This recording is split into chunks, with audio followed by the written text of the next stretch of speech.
Hi, welcome to my last video reviewing the first set of AlteredTCG in general.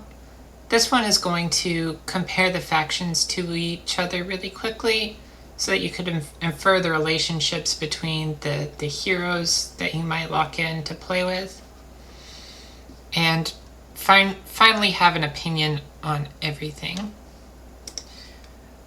So first, my thought process for how early impressions of the game are panning out. This entire review has been based on partial play experiences that have been available, and then lots of speculation about the abilities the cards have that could be tried later. The faction that has done the best in a community-run tournament was definitely the Waru Ortis deck. So let's put the sorted ones on the other side of this line here.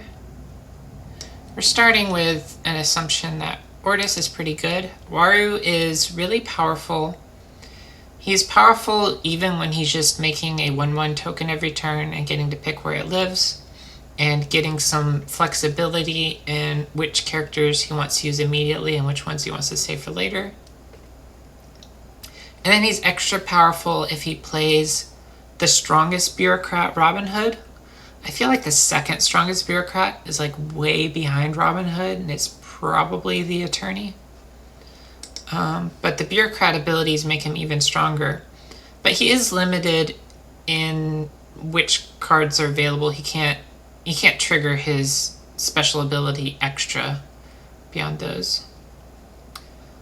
So Waru is really high, and the question is, do I put Waru at the top, or do I pick one of the other factions that I think does well in general and also does well against Waru?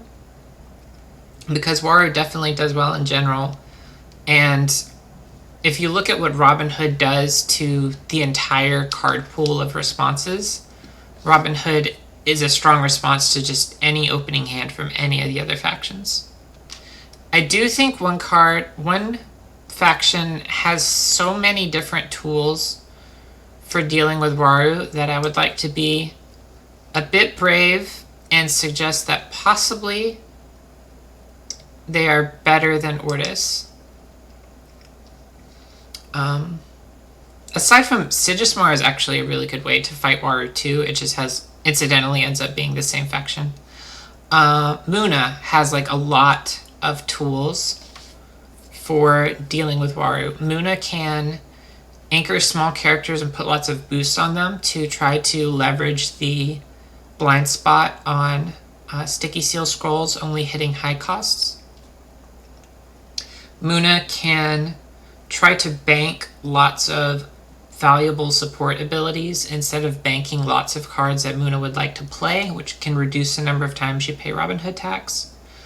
Muna can make advancements not matter, which blanks Isatok anytime you just are using Lyra Festival to win instead of winning in other ways. Muna has a decent removal for some of the powerful bureaucrats in the form of mana reaping.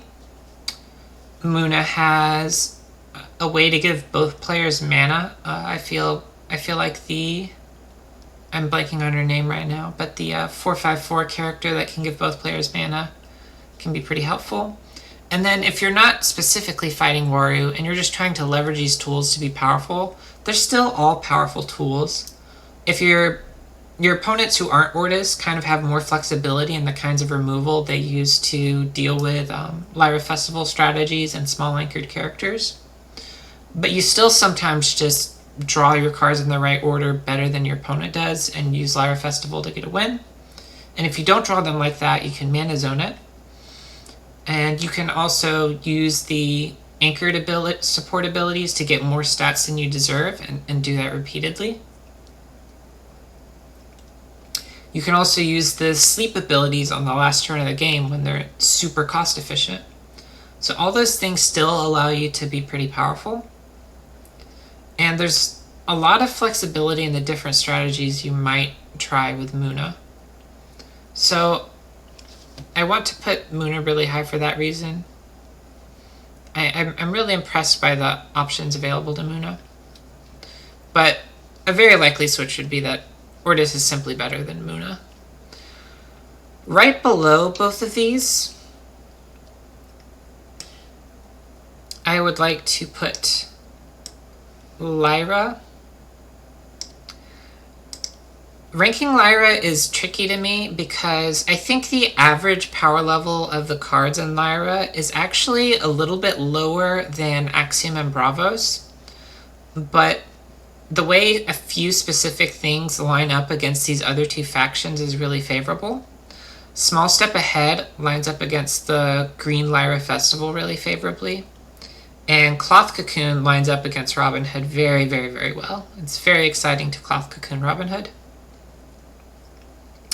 And the ability to grant a specific character fleeting is also really relevant to bureaucrats in general, because often bureaucrats are played immediately after they stop sleeping. The rhythm of sleep actually means that if you play the bureaucrat when you're going first the first time, like you would with a Robin Hood, the second time you're also going first, so it always dodges traditional sabotage, but it doesn't dodge a cappella training. So some of these specific interactions are promising for Lyra, and hopefully Lyra can plug the card quality holes with things like a unique and things like importing the 444 from Muna.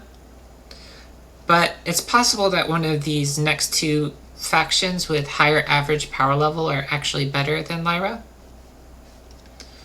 The next one I will rank is Bravos. I think Bravos has some really good, powerful cards. Bravos has some flexibility in which turns are power turns, just in general. Buddha does that in a really explicit way. Bravos Tracer does that in a very flexible way. Intimidate is doing that in a way if you would like to play Intimidate on a later turn instead of an early turn. Some of this control of the rhythm of the game can try to help you get 6 advancements really quickly, and that's really, really good against Muna, because Muna generally has the best anchored situations going on late, and that reduces the number of chances for the festival to trigger. And it's also good against Waru, because Waru is doing the same kind of anchored snowball turns later on, so you want to make that shorter, and you want to punch in on the bursts where you are allowed to get 2 O's, and then be able to like hold back and not play your Bravos Tracer right away if it's clear that there's enough walls that this is not the turn you're going to get the 2-0. So I think Bravos has a lot of that kind of strategy going on to try to compete against these higher contenders. Next we have Axiom. Axiom is, as far as I can tell, the second most popular after Ortis. The Trace and Rossum ability is a really powerful build-around, and the ceiling on some of the effects Trace and Rossum has is really, really impressive. But I feel like these other factions have ways to try to not need to play taxable cards over and over again, and Trace and Rossum is kind of priced into playing taxable cards over and over again. For that reason, I think it's smarter to play this Supash and Marmo to avoid that. But then Supash and Marmo has less raw power as a card, possibly less power even than just Kojo, who is simpler, but requires less resources to get those 2/2 tokens that you do get. So that's why Axiom is a little bit lower here. I think Axiom is kind of doing more default power than Lyra, so it could be significantly, it could perform well. Of course, everything in this list is very unlikely to pan out the way I predict. I would say the rating the least likely to deviate from how I predict is Izmir. The unfortunate thing about Izmir is that Izmir is specialized around removing characters. That's kind of a main theme, but the Off You Go spell does not specifically hit the Robin Hood card. It only goes up to 3, and possibly that's a general flaw of the Off You Go spell, because 3 is kind of a cutoff where a lot of 3s are cards that you could have beaten with your own 3-cost character that's kind of specialized. So the Off You Go felt really impressive in the starter deck meta, but it might not hold up as something that's bringing as much power later on. Single target removals like Off You Go and Dorothy are also just really, really bad against tons of tiny things, like when Ordis is making lots of little tokens, and to a lesser extent when Muna is making these small, medium-ish characters and using them twice over and over again. If you have like an Aloe Vera that's been there for multiple turns, and then a Sneezer Shroom in another lane that's only grown up to 2, and then you have a Muna Caretaker, and those are the 3 things on the board. If your Off You Go is supposed to be exciting, you know, on that particular turn, Off You Go can't really do anything cool. In the entire deck there's targets, but turn to turn, it's not. It'd be more impressive if it was always good. There's really just a dearth of cards that feel exciting and powerful, and Lindewe feels exciting and powerful as a hero, but is limited. Aphanas is probably the most exciting hero and is less limited and has more spells to riff off of, but he's just not supplemented enough by some of these powerful cards.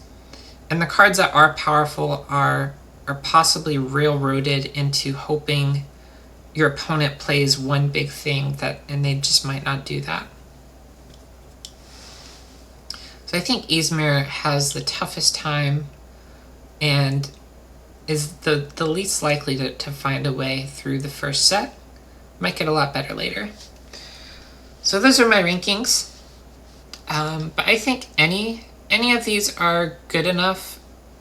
If you play Izmir, I think Aphanas is definitely a wild card where who knows how explosive it is. Who knows whether people just don't tend to have the removals in their hand if you make these huge mage dancers and anchor them. So it's definitely a strategy worth testing. So even at the floor here, we can't completely dismiss anyone. But if you were trying to compare, Teja to Basira and felt like the faction-specific rankings granted not even the slightest impression of which one to try first, which one to try second, which one to try to prove me specifically wrong. Hopefully this video fills that gap, and that finishes positioning everything in the set. Thank you so much.